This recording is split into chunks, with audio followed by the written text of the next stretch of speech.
सबसे पहले तो मैं अपनी पार्टी की ओर से राज्य के चौथी बार जो मंत्रिपरिषद के मुखिया के तौर पर माननीय मुख्यमंत्री हेमंत सोरेन जी को धन्यवाद देना चाहता हूं, उनका अभिनंदन करना चाहता हूं कि कल के मंत्रिपरिषद में जिस प्रकार से उन्होंने इस राज्य को अगले 5 वर्षों के लिए आगे बढ़ाने के लिए अपने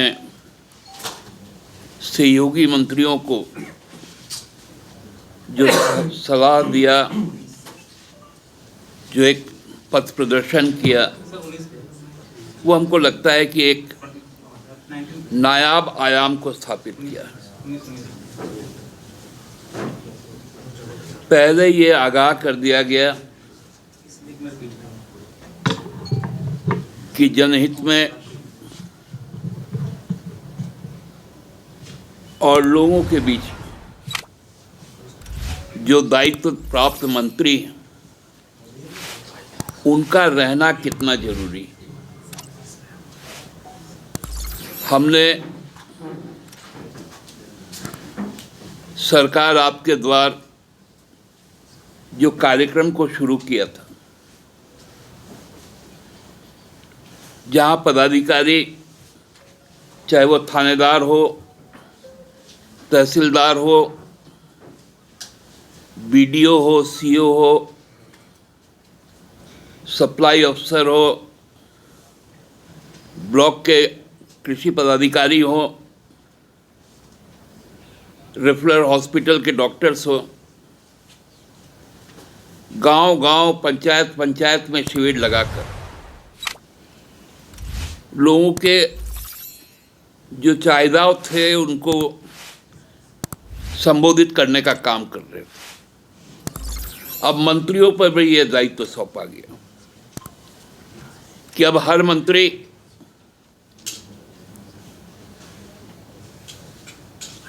अपने अपने अधीनस्थ जो विभाग है उसके जिला स्तर पर जाके समीक्षा करें। जो उससे आच्छादित लोग हैं योजनाओं से, उनसे सीधा संवाद करें। जिनको कठिनाई हो रही उनको भी सुने और केवल विधायक ही नहीं, जो भी जनप्रतिनिधि है, चाहे वो पंचायत का वार्ड का सदस्य भी है, उसके साथ भी एक संवाद कायम करें। इसमें दलगत भावना नहीं होना चाहिए। हमारी प्राथमिकता ईमानदारी पूर्वक लोगों की सेवा करने की, क्योंकि एक नया लकीर खींचने के लिए मुख्यमंत्री को जनादेश मिला है और उस पे खरा उतरना पूरे मंत्रिपरिषद का दायित्व है। हमको लगता है कि यह मंत्रिपरिषद भी पहली बार एक ऐसा मंत्रिपरिषद है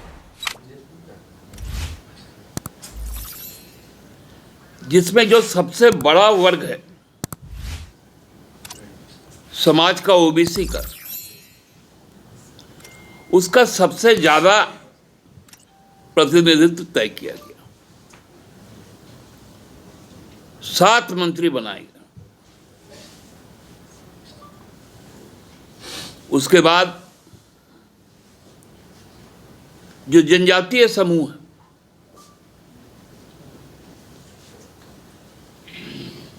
उनको भी क्षेत्रवार प्रतिनिधित्व मिला। एक समग्र मंत्रिमंडल जो विधानसभा में चुनकर लोग आए,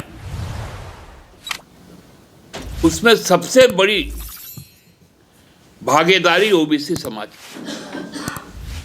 क्या है। एक बड़ी आबादी है। नहीं, निश्चित तौर पे बड़ी आबादी है। प्रत्यक्षतः सरकार में आपको सबों को तो आप समावेश नहीं कर सकते, क्योंकि कई कई जाति में कई कई उपजाति भी है। लेकिन मुंडा समाज बहुत निर्णायक एक और क्रांतिकारी विचारधारा का ये समाज है। उनको भी अन्य जो भी सरकार के अधीन कई सारे विभाग हैं, कई सारी चीज़ें हैं, उनको उसमें समावेश किया जाए। देश के रक्षा राज्य मंत्री को देखिए, ये कैबिनेट पूरी तरह से गठबंधन के तहत लड़े गए आपसी तालमेल में था। और आपको पांडे जी, मैं इसलिए कह रहा हूं कि मैया सम्मान जिस विभाग से चलता है, महिला और बाल विकास, उसको माननीय मुख्यमंत्री ने अपने अधीन रखा है। ये उनकी सिंसियरिटी, ये उनका जो कमिटमेंट है इस योजना के प्रति, इसको दर्शाता है। आप मुख्यमंत्री को इसके लिए विशेष रूप से धन्यवाद दीजिए। दादा, एक सवाल है, आपने कहा, देखिए, ये गठबंधन की सरकार बनती है तो अपराध बढ़ने लगते हैं। अब तो ये जो अपराधकर्मी जो भी होंगे, जो इस मानसिकता का है, उन्होंने दिल्ली में केस दर्ज करवाया है, झारखंड पुलिस के संज्ञान में आया है, और प्रारंभिक जानकारी जो मिला है कि भाई होशिर का कोई होगा, तो वो जांच तो अब उनका साइबर सेल करेगा और उसको ढूंढ निकालेगा। और इसमें सरकार संपोषित कोई धमकी होता है क्या? आप तो ऐसा सवाल करते हैं भाजपा की तरह। अच्छा, रक्षा राज्य मंत्री को धमकी मिल गया।